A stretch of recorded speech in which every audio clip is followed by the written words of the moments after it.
Welcome back to my channel. Today's video I want to talk all about the upcoming releases of 2025. I think there are only 2 on the list that have already come out at the time that I'm filming this video. In total, I do have 15 books that are on my personal radar that I'm really excited for. I cut off by July. Then in a few months I'm thinking of doing my part 2, so all the books from July up until December that I'm excited to come out this year. Just so I don't bombard you with too many books, because there are so many new books coming out that I am so excited for.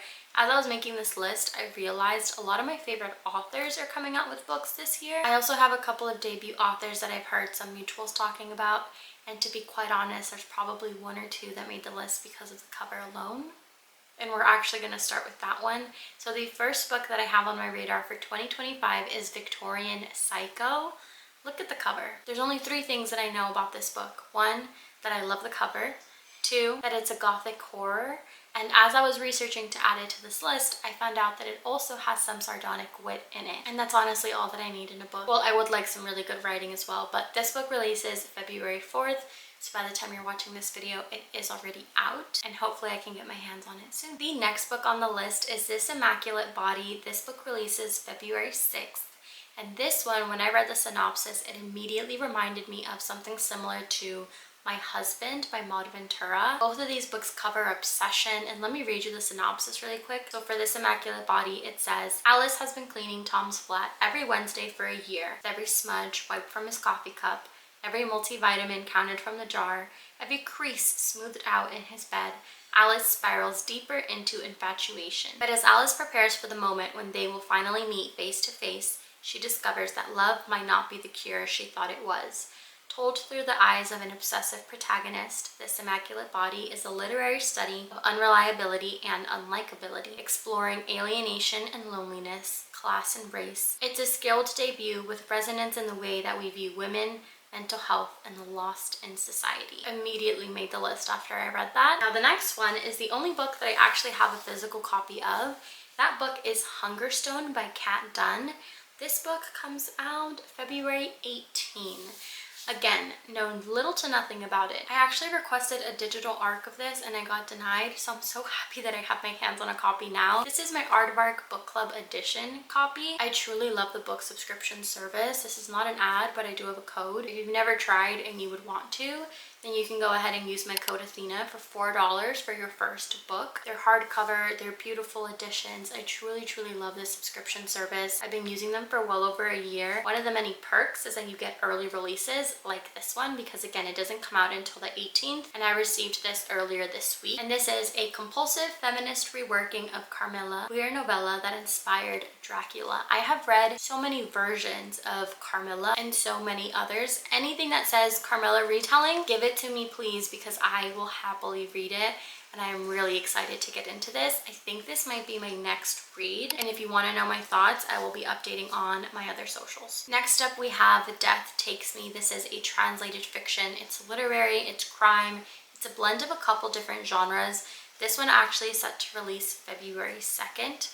What happens here is our main character is walking down a dark alley, stumbles upon a corpse, reports it, and then becomes the lead informant with the detective on the case. The detective does have this newfound obsession with poetry. The only dead bodies that they're finding are those of men. And then it says here, this is a thrilling masterpiece of literary fiction that flips the traditional crime narrative on its head in a world where death is rampant and violence is gendered, written in sentences as sharp as the cuts on the bodies of the victim. A word, which in Spanish is always feminine. Death takes me unfolds with the charged logic of a dream, moving from the professor's classroom into the slippery worlds of Latin American poetry and art as it explores with masterful imagination the unstable terrains of desire and sexuality. I've never read from the author before, but after reading that, I definitely will. The next one is an author that is really new to me. The only book that I read is Tender as a Flesh, and Agustina Basterica is coming out with a new book called The Unworthy. This one releases in March, and the exact date is March 4th. So it is another literary horror of the one and only. Tender as a Flesh made my top 10. I am obsessed with that book, and as soon as I found out that Agustina Ana Basterica was coming out with a new book. Immediately, it went on the list. I didn't even need to know anything about it. I did look into it just a bit. We follow our main character who is part of a religious covenant called the Sacred Sisterhood. This is another dystopian book, but the world is kind of, everything is just up on its head. Cities are underwater. There's no internet anymore. Our main character is protected because she is in this cell. So she is writing these letters, and the letters are what we as readers are reading. So in her head, she has this like false sense of security because even though everything outside of the cell is going crazy, she is safe and she is protected and she is with her sisterhood. Everything is fine until one day there's someone from the outside that joins the sisterhood and leaves our main character questioning everything that she knew up until that point. I already know that the social commentary in this is going to be so good. The writing is going to be impeccable. I love reading anything and everything about cults. I have watched so many documentaries about it. I am obsessed. A copy of the book is on its way to me now, and I am so excited. I think my mic died and I've been talking into it the whole time. I don't think it's working right now. This mic should be working. Also, I was sitting on my feet and they were falling asleep, so I had to adjust a little bit. But the next book is from another author that I've read before. The book in question is called Almond. It is by far one of my favorite books of all time. I feel like everybody should read this book at some point. And the new book that this author is coming out with is called Counterattacks at 30. The best part is that when I was reading up about it, it says that the book blends The Devil Wears Prada and The Office, which I was not expecting from this author, given that Almond is so different from both of those. So I'm even more intrigued now to read this one. This book does come out on March 11th. My humor style is very dry like The Office. I have watched The Devil Wears Prada more times than I can count. And if you blend that with this author's writing, I feel like for me, it would be an automatic 5 stars. The only thing that confused me when I was reading up about this book is I think it's a republication because I saw online that the first publication was back in October of 2017. I don't know if they're changing the cover. I don't know if it was only published as a hard copy and now they're doing paperback. I don't really know, but I know March 11th it will be out on shelves and I will be purchasing it same day. The synopsis of this next book sounds so good. The book is called Audition. This book comes out in April, specifically April 8th. What I found out about this book is it says, 2 people meet for lunch in a Manhattan restaurant. She is an elegant and accomplished actress in rehearsals for an upcoming premiere. He's attractive, troubling, and young enough to be her son. Who is he to her, and who is she to him? In this compulsively readable, brilliantly constructed novel, 2 competing narratives unspool, rewriting our understanding of the roles we play every day: partner, parent, creator, muse, and the truths every performance masks, especially from those who think that they know us the best. That's all I know, and that's all I need to know. I am trying to get an arc of this one, so hopefully I can get my hands on it. The next 2 on the list are auto by authors for me. They are quite different, but the first one is Maud Ventura, and the second one is Frederick Bachman. I've only read one book from Maud Ventura. It was My Husband. That's all that I needed. After that, she immediately went on the auto buy list. And then Frederick Bachman, I have read so many of his books. I think out of all of his books that I've read, I haven't cried one time, and that was Anxious People. Every other book that I've read by him, I have read short stories. I have read his full-on Beartown trilogy. I've read other standalones. I have cried at every other book that this author publishes. There is something in his writing.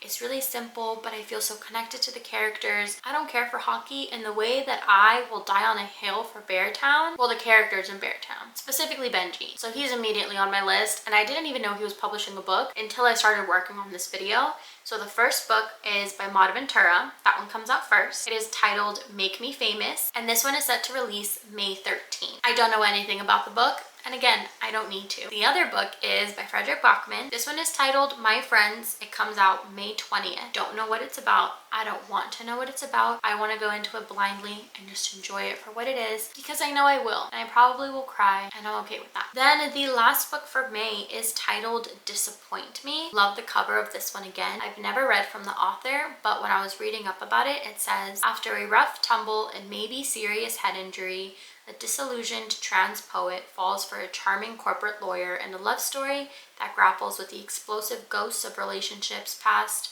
romantic, and familial. Sounded interesting? Like the cover? Immediately on the list. The next one is a book that I know so many of you guys also have this book on your list. Rightfully so. It is my one automatic rom-com buy every single year. It is the one and only Emily Henry. The new release specifically is titled Great Big Beautiful Life. This is set to release April 22nd. I will be at the bookstore April 22nd with the hardcover in my hands, and I will be reading it that day. Any Emily Henry publication date, I am always just clearing out my calendar and reading her book that same day. There's something about her books, it just scratches this itch for me, and I'm obsessed. I love it. I don't know anything about this book. I don't want to know anything about this book. Actually, hold on. No, I do know something about the book. Penguin Random House on their Instagram. Super casual. It was, I think, like the second picture in the carousel that they posted, and it was all about these different quotes. Randomly put up a quote from this book with no context. Didn't even address it and just went on about their day. The quote in question is, "I feel like you're mine in a way no one else ever has been. Goodbye." Then we have another author that I really loved that I discovered last year, I believe, or the year before that. It is Ling Ling Wang, and the book in question is called Immaculate Conception. When I read Natural Beauty, I became obsessed, and I think that time period is when I was reading a lot of literary horror, which this book falls into the same category. I am so excited. This one is talking about love and connection and empathy and AI. So let me read you the synopsis. Also, really quickly, this book comes out May 13th. The synopsis says, blisteringly smart, thought-provoking, and shocking, Immaculate Conception deftly navigates big questions of art, technology, authorship, and what makes us human. Ling Ling Wang offers us a portrait of close friendship, achingly tender and twisted, that captures the tenuous line between love and possession that will haunt you long after you turn the final page. And best of all, I have an early copy of this book on my Kindle. I'll definitely be sharing my thoughts, and I usually will post them over on Instagram or my TikTok, so you can go follow me there if you want my early thoughts. I have a really good feeling about this one. Next book up is called Lush. This one will be published May 8th. And the little quote that I read that told me I needed it on my list is, "Lush is as sensuous as a summer afternoon among the vines and as funny as your best friends on their worst behavior." This just sounds like a really good palate cleanser kind of a book. Basically, it's a group of friends. They are all invited to this big estate in the south of France to drink and taste the oldest bottle of wine in the whole entire world. Obviously, they all sign up. They are just full of eating really good food, drinking really good wine, spending a lot of good time together, and unwinding. And then it says they have to confront hard truths about themselves that will leave them changed forever. This novel tackles themes of class, racism, addiction, professionalism, and privacy. So it sounds like it's going to have a really good balance, and I really like books like that. I haven't read anything from the author. I'm not entirely sure if this actually is a debut or not, but I do have it on my radar. The one nonfiction that I have on my list is actually called You Have a New Memory. This one is set to release July 22nd. The reason why it made my list is because it says it's an open-hearted interrogation of our digital selves, braiding cultural criticism, memoir, and narrative musings into an exploration of identity, girlhood, media, tech, nature, and the quote from Phoebe Bridgers, finding the depth and beauty in the fucked up world we live in. A collection of essays basically just talking about what it means to exist in the internet, be consumed by media in the current day that we're living in. Sounds really interesting, and I think I'm gonna want to do the audiobook for this one. I just looked at the last one, and actually that book is set to release August 19th. So I think I'm gonna save that one for the next video for the second half of books for the rest of 2025. So technically I only had 14 books for this video. That was everything that I wanted to go ahead and share with you.